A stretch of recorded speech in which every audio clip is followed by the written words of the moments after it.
got an offer to go to a small college, an HBCU, a historically black college and university in Florida, because they were setting up a journalism and mass communications program in this institution. It was called Edward Waters College, which is still there.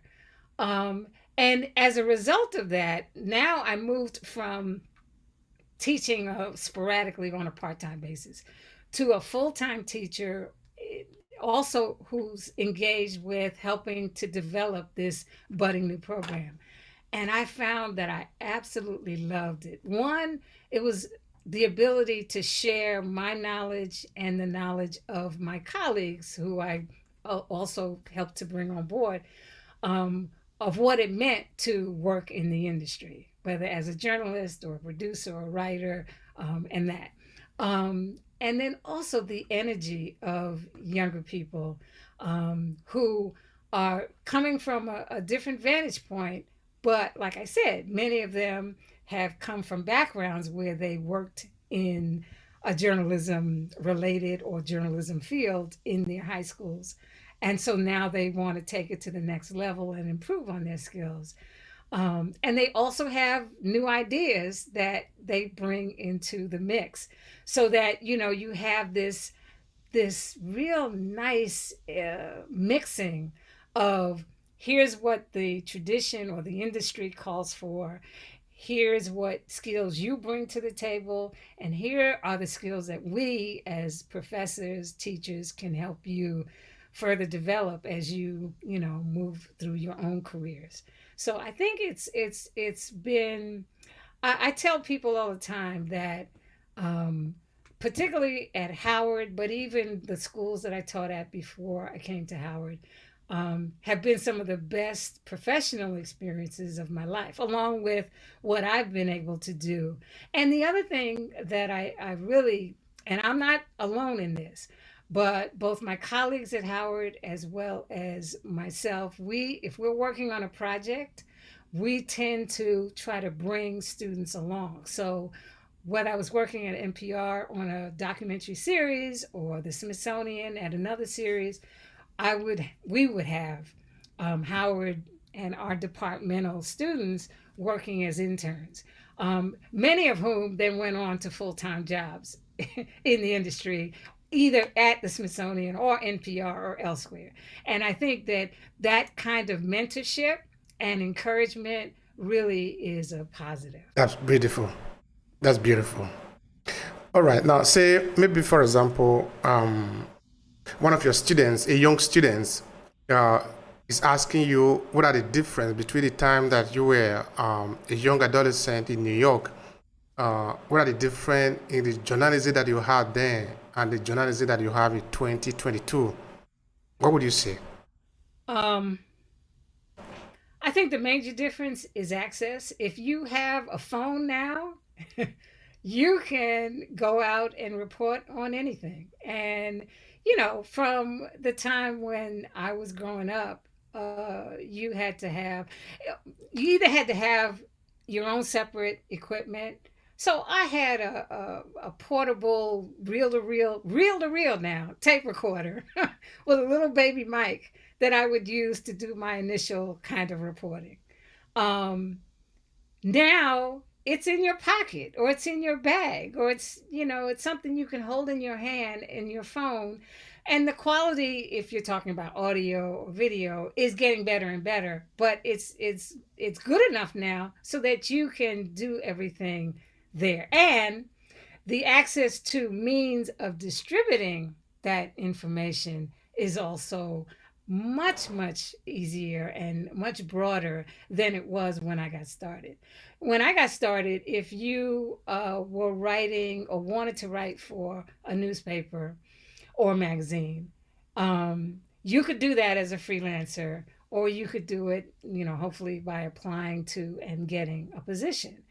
But again, now with the internet, you can set up shop on your own website, whether it's on a YouTube channel, whether it's your own website or something else, and you can then deal with that. Now, um, The only issue with that is that there were a lot more, and some people will call them gatekeepers, but there was a lot more um, opportunity for you to have to go through someone who could edit and vet those stories or that information. Now, if you whip out your phone and run down to the mall and interview some people about a demonstration that's happening there, and then you come back, or you don't even have to come back, you then figure out a way, you edit that, and then you put it up on your channel or your YouTube site or wherever. You don't necessarily have someone who will say, well, wait a minute, is this actually something that is true, or that have you vetted this information and are you sure that this is correct? So you have it's a half a dozen of one. In some ways, clearly, with the advent of the internet and cell phones, people have access to not only gathering or recording information right as it's happening and then putting that information out in the world, but the ability for it to be vetted and edited so that misinformation is not distributed is not as prevalent today. Hmm. That is very important. I remember the age of Trump, we will call it, when Trump was the president. I think that was when a lot of people come to know the term. Um, how the Fake term news. fake news, echo fake news, fake Yeah. news, fake news. So in journalism, that is something that even when Trump left office, it became very popular now among people. So, what are we supposed to be afraid of in fake news? How are we supposed to deal with it in society where we are trying to make sure that more people come into the contribution of information to many people? At the same time, we want them to contribute quality information. At the same time, we don't want to limit it too much so that they need to pass through a funnel of verification, authorization, and deciding what that must be shared as if we were living in an authoritative regime. This one is a fine line. Help me understand it. It is a fine line, and um, it's going to be even more difficult again because of the ability for people to get access and record information as it's happening, and then to be able to disseminate it. But the thing I think now for people who study journalism, like at Howard and other schools of communication and journalism, um, we have required students to take a course in digital media literacy.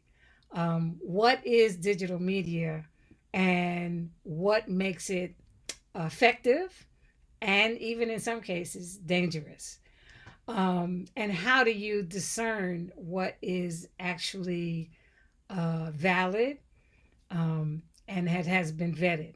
So I think, one is first making sure that the students who are then going on to becoming professional journalists and storytellers, making sure that they are well versed in what digital media is all about and what the literacy, how do you determine what is valid and what's not, or how do you determine the biases in storytelling, which obviously is also important.